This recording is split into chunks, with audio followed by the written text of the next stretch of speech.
আমার এক প্রিয় ভাই বলেছেন যে আমি তো প্রতিদিন বাজার করি, আমার কি কোনো সমস্যা হয় না? মানে বাজার করতে মনে হয় আমার কোনো সমস্যা হয় না।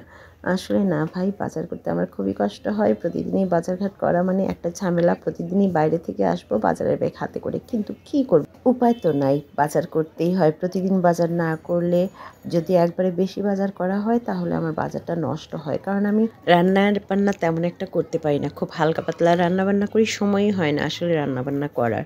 তো সেই জন্য কম কম বাজার হয় এবং প্রতিদিনই বাজার হয়। যাই হোক, আমি আজকে যে কাজে ছিলাম, আজকে আমাদের স্কুলে মানে প্রাইমারি স্কুলের বৃত্তি যেটা শুরু হয়েছিল সেখানে গিয়েছিলাম। তো সেখানে যে বাচ্চাদের এত ভিড়, আমাদের স্কুলের বাচ্চারা ছিল, তো বাচ্চাদেরকে সিটে বসানো আমাদের একটা দায়িত্ব থেকেই থাকে, কারণ বাচ্চারা খুব ভয় পায়।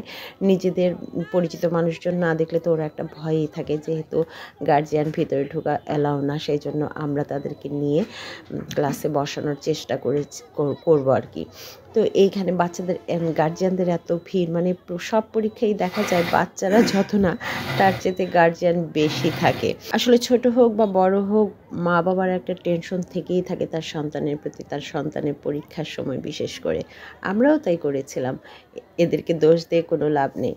তো আমরা বাচ্চাদেরকে নিয়ে যথারীতি স্কুলের ভিতর চলে গেলাম। মানে ওখানে সবাই দাঁড়ানো ছিল, সব শিক্ষার্থীরাই, মানে আমাদের স্কুলের সব শিক্ষার্থীরা। বিভিন্ন স্কুল আছে এখানে অনেক, মানে ঈশ্বরদীর বিভিন্ন কিন্ডারগার্টেন স্কুল থেকে যারা যারা এই বৃত্তি দিচ্ছে তারাই যে হাজির হয়েছে। ভিড় তো থাকবেই, বুঝতেই পারছেন কী পরিমাণ ভিড় থাকবে, পরীক্ষা মানেই ভিড়। তো আমরাও সেই ভিড় ঠেলে যথারীতি স্কুলের মানে কলেজে, মহিলা কলেজে, স্থানীয় মহিলা কলেজে পরীক্ষা হচ্ছিল, যথারীতি স্কুলে ঢুকে পড়লাম এবং বাচ্চাদেরকে নির্দিষ্ট জায়গায় বসিয়ে দিয়ে আমরা চটপট করে বেরিয়ে পড়লাম। তো আমরা যখন বের হলাম সবাইকে ভালো করে বললাম যে ভালো করে পরীক্ষা দিও। যাই হোক, ওরা ওদের মতো পরীক্ষা দেবে, আমরা যতই বলি না কেন ওদের প্রিপারেশন অনুযায়ী ওরা পরীক্ষা দেবে। তো আমরা সবাই রাস্তায় হাঁটছিলাম, সকালের ঠান্ডা তো বেশ ভালোই লাগতেছিল, একটা মিষ্টি মিষ্টি রোদটা গায়ে লাগতেছিল আর ভালোই লাগতেছিল। তো হাঁটতে হাঁটতে আমাদের এক স্যার বললেন, ঠিক আছে আপনারা এখানে নাস্তা পানি করে নেন। আমরা নাস্তা পানিও করে নিলাম, হালকা, যদিও আমরা বলছি যে সকালবেলা গ্যাস খাওয়াচ্ছেন স্যার। খাওয়া দাওয়া শেষে আমি চলে আসলাম আমার মতো করে। আমি এই যে আমার প্রতিদিনকার বাজার ভাই, আমাকে তো বাজার করতেই হবে, বাজার করা ছাড়া উপায় নাই।